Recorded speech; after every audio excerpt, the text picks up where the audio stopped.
अब इस गीता के 38वें श्लोक में अर्जुन अपने शंका को और बढ़ा रहे हैं, स्पष्ट कर रहे हैं, बढ़ा नहीं रहे हैं, स्पष्ट रूप से समझा रहे हैं।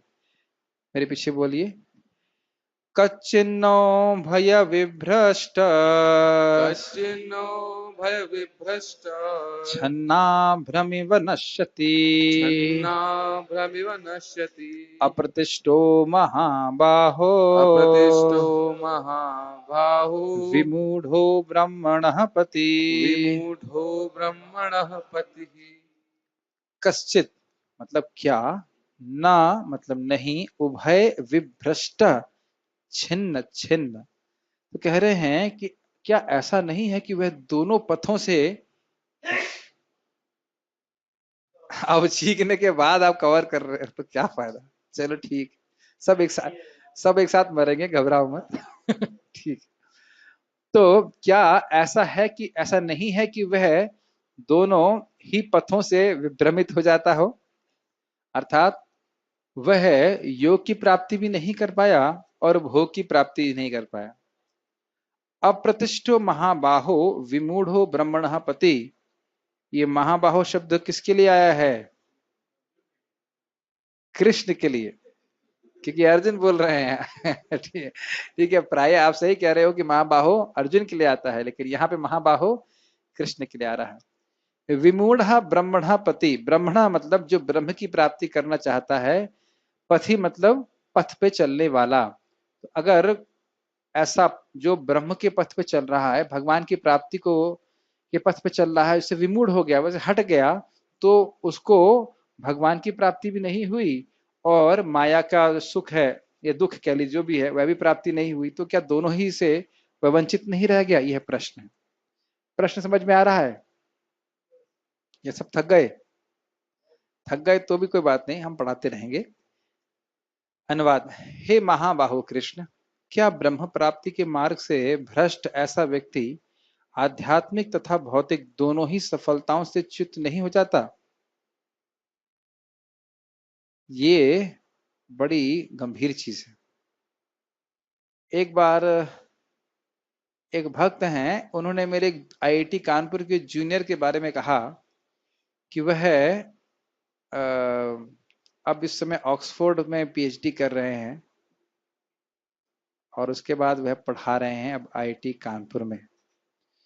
तो केवल एक सेकंड के लिए मेरे मन में आया कि उन्हें तो भौतिक सफलता प्राप्त तो हो गई, एक सेकंड के लिए बस आ जाता है। तब मैं समझ गया कि कभी भी उन लोगों से श्रवण नहीं करना चाहिए जिनके हृदय में भौतिक सफलता को उपादेय मानने की बुद्धि है। तुरंत मैंने अपने मन को स्थिर किया, ना, सफल तो मैं ही हूं, दामन में हूं, भक्तों संग में हूं, भगवत गीता भागवत पढ़ने का मौका है, समझने का मौका है। ये बहुत खतरनाक है। क्या आप लोगों के संग कभी ऐसा मन में हुआ है?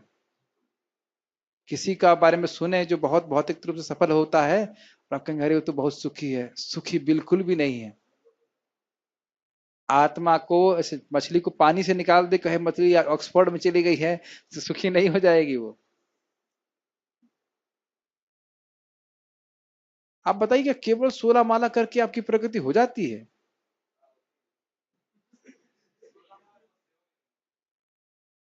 मेरा प्रश्न समझ रहे हैं आप? कि बस हम केवल 16 माला कर लें और प्रगति मान लेंगे अपनी आप? मैं क्यों प्रश्न कर रहा हूं, क्योंकि बाहर की दुनिया में आप 16 माला भी कर लो तो ये बहुत बड़ी बात है, खींचतान की होती है। प्रभु जी तो बाहर की दुनिया में रह चुके हैं, उनके बगल वाले प्रभु जी भी रह चुके हैं ना प्रभु जी, माइक में बताइए। जब आप बाहर सेवा करते थे, बता नहीं, अनुभव बता देना चाहिए। It's not just we are putting anybody down. Yes, बताइए कैसा अनुभव रहता था आपका उस समय के जीवन में और अभी के जीवन में? वहाँ पे हाँ माला तो हो जाती थी, लेकिन एक सेटिस्फेक्शन तो नहीं लगता था। बहुत परेशान रहता था। यस। राइट। और जैसे यहाँ पे रहते हैं तो जैसे शास्त्र पढ़ते हैं बस और आप लोग थोड़ा परेशान करते हैं। लेकिन नहीं, आप देख रहे हैं कि ये जो चेतना की क्लैरिटी है वह हम 16 माला करके भी नहीं प्राप्त कर सकते। क्यों अनुपम कृष्ण प्रभु, क्या लगता है? गलत बोल रहा हूं, सही बोल रहा हूं? शास्त्र जब तक नहीं पढ़ेंगे जी। तब तक और भक्तों के संग में कृष्ण कथा चर्चा नहीं करेंगे, नहीं 16 माला का फर्क मतलब इतना नहीं कुछ पड़ेगा। कुछ आधा आपको है, लेकिन कुछ अनुभूत नहीं होता है इस बात। देखिए, जब यहाँ पे भक्त लोग रहते थे तो वह क्यों नहीं पढ़ पाते थे? क्योंकि कॉलेज से आए और 1 घंटा रोज गीता क्लास और कीर्तन का डोज मिल गया। अब पढ़ा कैसे जाए बताइए? अब 2 घंटा गीता पढ़ने के बाद आप किताब खोल लेंगे मत? ये तो दिक्कत, इसीलिए बेस खोला गया है कि माया चलती रहे वहां पे, हरे कृष्णा होता रहे, थोड़ा थोड़ा माया, मतलब थोड़ा थोड़ा हरे कृष्णा होता रहे और माया सुनते रहे। क्योंकि श्रवण इतना शक्तिशाली है, ये दिखा देता है कि माया का क्या स्वरूप है। नहीं, ये हमारा भी अनुभव था। आईआईटी में हम जाते थे, शाम को गीता क्लास सुन लिया, फिर पढ़ने का मन ही नहीं करता था, है ना? तो ये बात बोल रहे हैं, मैं खाली ये बोल रहा हूं कि भौतिक सफलताओं के बारे में सुन करके जो आध्यात्मिक पथ पे है, उसके मन में आ सकता है कि ये बड़े सफल हैं। ठीक है, पढ़िए आगे। और छिन्न भिन्न बादल की भांति विनष्ट नहीं हो जाता, जिसके फलस्वरूप उसके लिए किसी लोक में कोई स्थान नहीं रहता। ये बहुत अच्छा बात है। छिन्न भिन्न बादल, एक बादल है, बादलों का समूह है, और उससे एक बादल, छोटा बादल अलग निकल गया, तो उसकी कोई स्थिति नहीं रही ना। उसी प्रकार से एक एक बादल उन लोगों का है जो माया में फंसे हुए हैं, और एक ग्रुप उन लोगों का है जो भक्ति में लगे हुए हैं। तो वह है, दोनों ही ग्रुपों में नहीं रहा, न वह माया के पीछे भाग रहा है उन लोगों के साथ है, और न वह उन लोगों के साथ में है जो कृष्ण के पीछे भाग। तो जैसे हिंदी में कहते हैं, माया मिले न राम। तो क्या हुआ, क्या प्राप्त हुआ? पढ़िए, अब मैं पढ़ता हूं गीता भूषण टीका। इस श्लोक में अर्जुन अपने प्रश्न का विस्तार करते हैं। जो असफल योगी है उसे स्वर्ग की प्राप्ति नहीं होनी चाहिए, क्योंकि उसने निष्काम कर्म किया है, और साथ ही उसे आत्मा का दर्शन भी प्राप्त नहीं होना चाहिए, क्योंकि उसे अष्टांग योग में सफलता प्राप्त नहीं हुई। ये लाइन समझिए, प्रश्न बड़ा रोचक है। देखिए, प्राय लोग यज्ञ करते हैं किस लिए? स्वर्ग प्राप्त करने के लिए, ठीक।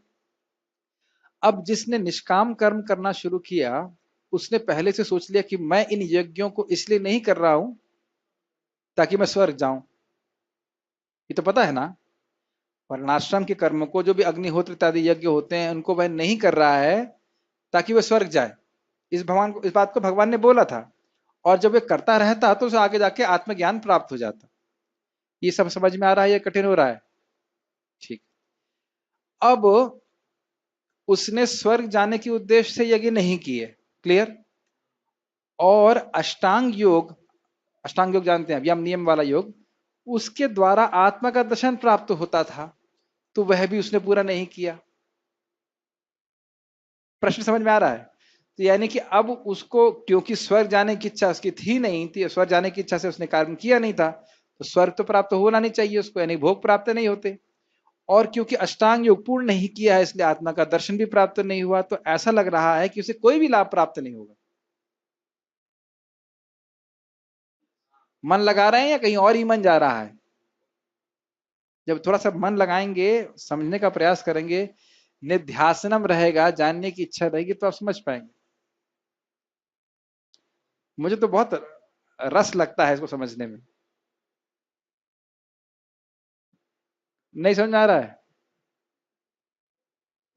समझ आ रहा है ना? ठीक।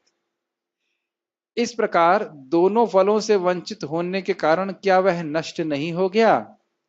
क्या वह ऐसे बादल की तरह हो जाएगा जो बादलों के एक समूह से अलग तो हो जाता है, परंतु दूसरे समूह से जुड़ नहीं पाता? यही बता रहा था ना मैं आपको कि स्वर्ग की प्राप्ति भी नहीं हुई, भोग प्राप्ति भी नहीं हुई, और आत्मा का सुख जो है, आत्मा का दर्शन, वह भी प्राप्त नहीं हुआ। इस व्यक्ति में चिंता करने की क्या आवश्यकता है? चिंता की आवश्यकता, इस विषय होना चाहिए था। मान लो भगवान कहें कि इस विषय में चिंता करने की क्या आवश्यकता है, तो अर्जुन कहेंगे चिंता की आवश्यकता इसलिए है क्योंकि ऐसा व्यक्ति ब्रह्म प्राप्ति के उपाय के संबंध में मोहित हो जाता है, ब्रह्म की प्राप्ति नहीं कर पाया। तात्पर्य पढ़िए, कौन नहीं पढ़ा अब तक? अनुपम कृष्ण प्रभु फ्रॉम कानपुर। उन्नति के दो मार्ग हैं। भौतिकवादी व्यक्तियों की अध्यात्म में कोई रुचि नहीं होती, अतः वे आर्थिक विकास द्वारा भौतिक प्रगति में अत्यधिक रुचि लेते हैं या फिर समुचित कार्य द्वारा उच्चतर लोगों को प्राप्त करने में अधिक रुचि रखते हैं। ये लाइन क्लियर है? ये भी पढ़ा था ना, स्वर्ग प्राप्ति करने के लिए वो लोग लगे रहते हैं। यस, हाँ। यदि कोई अध्यात्म के मार्ग को चुनता है तो उसे सभी प्रकार के तथाकथित भौतिक सुख से विरक्त होना पड़ता है। अच्छा, एक मैं प्रश्न करना चाहता हूं, जैसे भी प्रभु जी पढ़ रहे हैं तो आप लोगों को अच्छा लग रहा है क्या? मैं कुछ भी एक्सप्लेन नहीं करूं, क्या केवल प्रभुपाद जी के शब्दों को कान से सुनना अच्छा लग रहा है आपको, या खाली हाँ बोलने के लिए आपको पैसे दिए जाएंगे? क्या आप इसको अनुभव करते हो कि खुद पढ़ने में भी उतना रस नहीं है? जब कोई भक्त बोलते हैं उन शब्दों को तो हम कान में उसको बहुत सुख अच्छा लग रहा होगा आपको, मेरे ख्याल से समझ आ रहा हो नहीं? Just that vibration of hearing Prabhupada words बहुत प्यूरिफाइंग है, बहुत अच्छा है। यस, पढ़िए। यदि महत्वाकांक्षी ब्रह्मवादी असफल होता है तो वह दोनों ओर से जाता है। दूसरे शब्दों में वह ना तो भौतिक सुख भोग पाता है, ना आध्यात्मिक सफलता ही प्राप्त कर सकता है। उसका कोई स्थान नहीं रहता। वह छिन्न भिन्न बादल के समान होता है।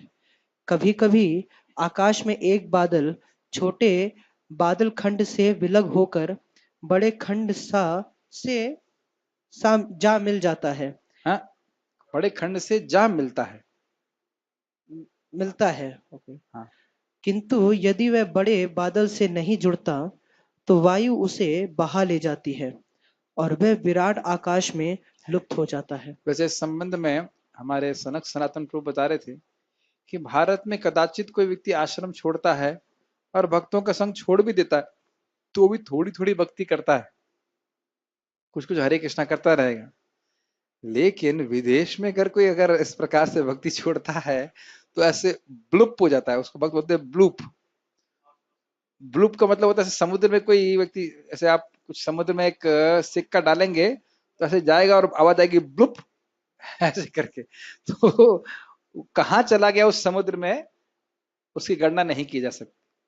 मांस खाने लगेगा, शराब पीने लगेगा, बहुत खतरनाक है वो।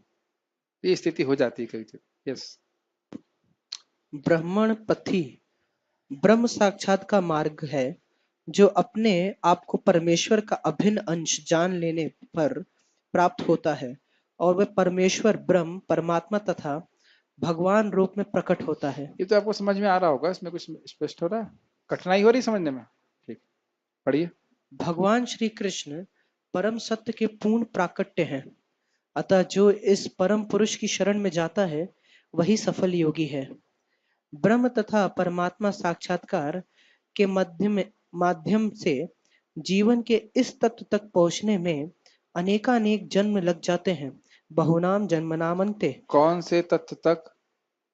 कि वासुदेव सर्वमिति। हाँ, वासुदेव ही सब कुछ है, भगवान का साक्षात्कार बहुत समय लगता है उसमें। यस, अतः दिव्य साक्षात्कार का सर्वश्रेष्ठ मार्ग मार्ग भक्ति योग या कृष्ण भावनामृत की प्रत्यक्ष विधि तो ये तो है। स्पष्ट है, मुझे उसमें कुछ समझाना नहीं है। एक श्लोक और देखते हैं। यस प्रो, हैव क्वेश्चन, बताइए।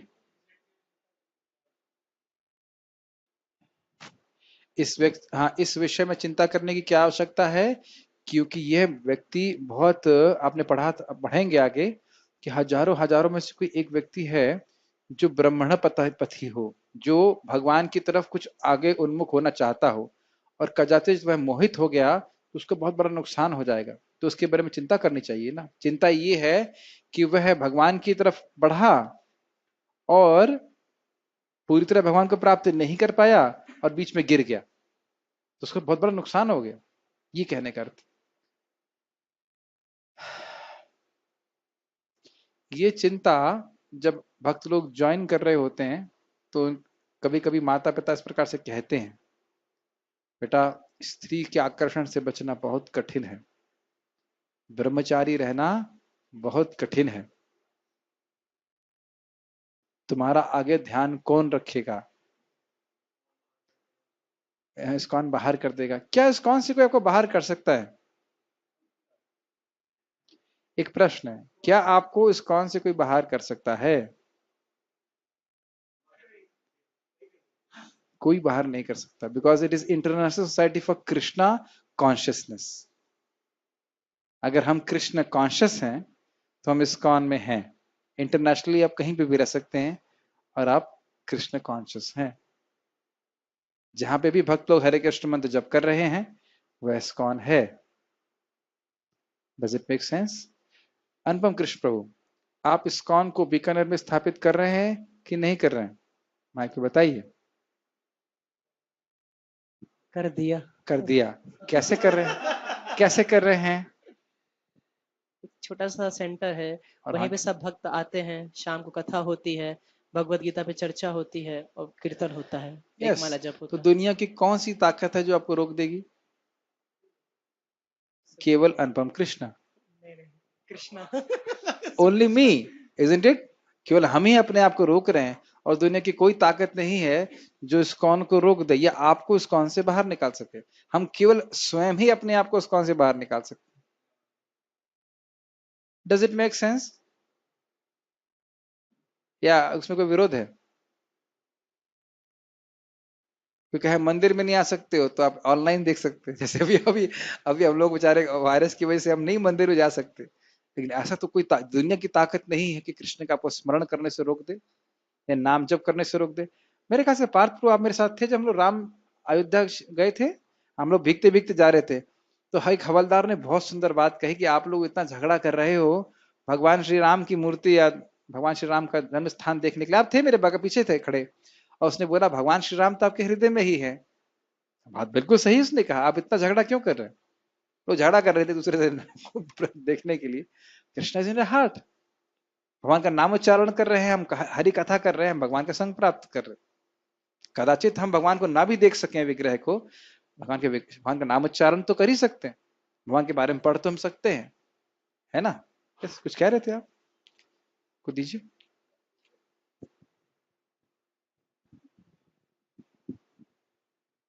अभी प्रभु जी आप बताए कि जब हम भक्ति का रास्ता चुनते हैं, हाँ, साथ में हम माया से विचलित होकर ये रास्ता छोड़ देते हैं, तो ना ही हम राम ना ही माया को पा पाते हैं, ऐसा कुछ लोग मतलब ना ही सोचते हैं। भोग मैं ऐसा भोग कह नहीं रहा हूं कि ऐसा होता है, मैं कह रहा हूं ऐसा कुछ लोग सोचते हैं कि माया मिले ना राम, तो फिर जैसे अच्छा है कि माया को ही पकड़े रहो। जैसे माया तो प्रभु मिली हुई है, राम तो नहीं मिल रहे हैं। ऐसा ऐसा लोग संदेह उत्पन्न करते हैं। तो ये संदेह उत्पन्न किया जा रहा है इस प्रश्न, ये मैं कह नहीं रहा हूं कि ऐसा होता है, कह रहा ऐसा लोग सोचते हैं। यस। हम ऐसा, जैसे कुछ चीजें हमें करना ही करना है जो माया से रिलेटेड है, जैसे हम कॉलेज में अभी पढ़ाई कर रहे हैं तो ये करना ही, अगर हम इसको एक दूसरे से इंटरडिपेंडेंट मतलब दोनों का रिलेशन बना दें, जस्ट लाइक कि हाँ अगर हम भक्ति का रास्ता चुनेंगे तो हमारी पढ़ाई अच्छी होगी, अगर हम पढ़ाई करेंगे तो उस पढ़ाई का उपयोग हम कृष्ण की सेवा में करेंगे। हाँ, ठीक है, तो एक लेवल पे ठीक है, एक लेवल पे ठीक है, लेकिन आप देखेंगे कि हमारी सारी पढ़ाई का उपयोग भगवान की सेवा में नहीं होता है। ये अब मैंने आर्टिफिशियल इंटेलिजेंस पढ़ा था, क्या उपयोग होता है? हम अपनी जो इंटेलिजेंस है उसका उपयोग कर ले, आर्टिफिशियल इंटेलिजेंस का क्या उपयोग होता है? ये समझ में नहीं आ रहा है कि हमारा धीरे धीरे जीवन जा रहा है। और जब किसी को वायरस लगेगा तो ये नहीं पूछेगा तुम कहाँ पढ़ाई कर रहे हो और तुम्हारी उम्र कितनी है।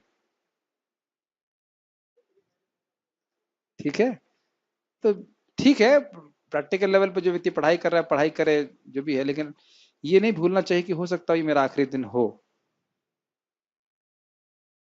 है ना? ये नहीं भूलना चाहिए। और इसकी कोई गारंटी नहीं कि मैं आपको चलिए प्रवचन करने की जरूरत नहीं। ठीक है, समझ गए ना? आगे पढ़ते हैं।